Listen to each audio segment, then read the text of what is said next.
What's up, guys? This is the Mexikent, and I'm back with another fresh drinks review for you today.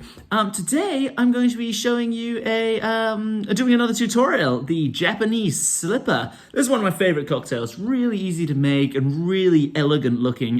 That's in part because it's served in a martini glass. In my opinion, not enough cocktails are served in a martini glass. There's just something really elegant about just drinking from a martini glass.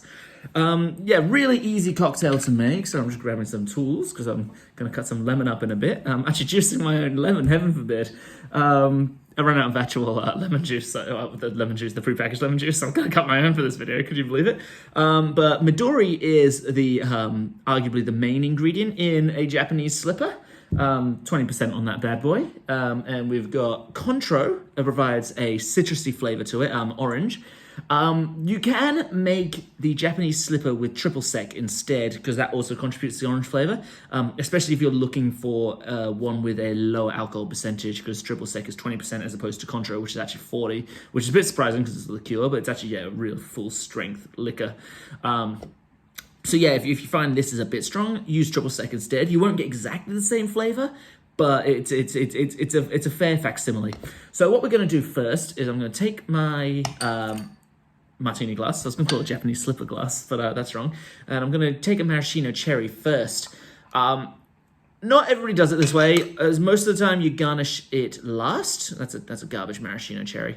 I got the maraschino cherries from Dan Murphy's. They're pretty easy to find. I'm just trying to find a good one. It's a good looking one. And you just pop it in the bottom of your glass. Sometimes ideally you garnish last, but I find that you're going to splash the drink if you do that. So yeah, I always pop it in first in a Japanese slipper. So you just have it nicely sitting there at the bottom of the glass. Then what I'm going to do is I'm going to grab my cocktail shaker. I'm just going to grab a decent handful of ice. And perhaps a bit more, that's a bit garbage. There we go. So yeah, maybe 2 handfuls. And then I'm going to take a shot glass, a standard shot, 45 mils, and I will pour these bad boys in. This is an easy cocktail to make, I said that at the start, because it is all equal measurements. So 45 mils in this case, if you have a smaller martini glass, because I have seen they've come in different sizes, yeah, use 30 mils and it'll fill up the glass nicely. So 45 mils of Contro. There we go, straight in there. It all goes in the same cocktail shaker all at the same time, so it's not too difficult to make. You basically just pour, shake, and serve. It's probably don't need a good 5-minute video showing you it, but by God, I'm gonna do it anyway because that's just what I do. I'm gonna struggle with this, I suspect. I'm gonna miss some of the juice. In fact, I might do it over the cocktail shaker here. I've got no juice. Oh, there it is. There it is. It's just poured everywhere. That's cool. That's really kind of disappointing. I've really done a number on that. Okay, so we got a little bit out of that. Some of it did already go in there, which isn't too bad. I don't mind that so much. I was right to assume I'd need a whole lemon. Just get a couple more of those drops out. So this might be a bit short on lemon juice. I freely admit that. Go for another one. Yes. Yeah, I don't think you're supposed to juice lemons into a shot glass just for measurement's sake. Makes it a bit difficult, but there we go. Yeah.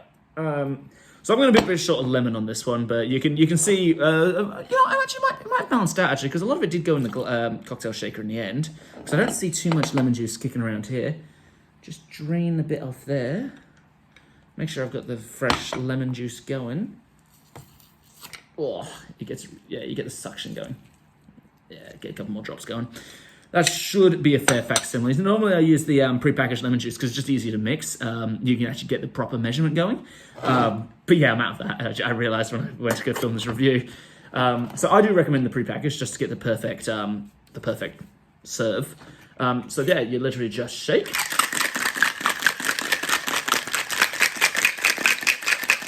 My hands are all lemony, so I'm not sure if I have to drop it, so I have to go the double-handed shake. Normally I do the classic one-handed shake, but it's not happening today.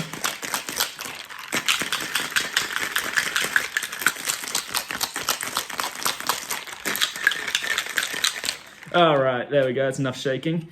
There we go. There's no hard and fast rule how long you're supposed to shake it. I just do what feels good, or basically until my hands get really fucking cold. And then you just take the lid off. Cobbler shaker, I should mention that at the start. You just take the lid off, strain it in there. There you go, and you got a really nice, elegant green color and a beautiful gradient with the maraschino cherry in the bottom. It looks better from this angle. You don't use it. You don't have the stem in there. You can snip the stem off if you really wanted to look a lot better. I didn't today. Oh, I'm just spilling it. Hold on. I'll just turn it around for you. You can see how good that looks. You can see that beautiful gradient between. So what you end up with is a semi-sweet cocktail with a bit of bitterness on the back because you got the citrus going, and you've got enough of an alcohol tang from the 40% Contro. So you end up with a semi-sweet cocktail that's really nicely balanced with sweetness, sourness, and bitterness. It's it turns into a. I wish I had a napkin because my hands are real sticky now. So yeah, you get a just a beautiful, elegant, easy to make drink. Honestly, one of the best cocktails you can make if you're looking to impress the ladies. I've never done that. I just make them at parties because I think they're fun, and you never get to use a martini glass. But yeah, there's some advice for you. Take it for what it's worth. I doubt it's worth anything, but there you go. So yeah, that's the Japanese slipper a la Mexikent. If you like the content, I'm going to take a sip first. Refreshing. Yeah, but if you like the content, go ahead and smash that subscribe button. If you want to watch another cocktail tutorial, go ahead and click that button right there. Once again, guys, this is the Mexikent signing off.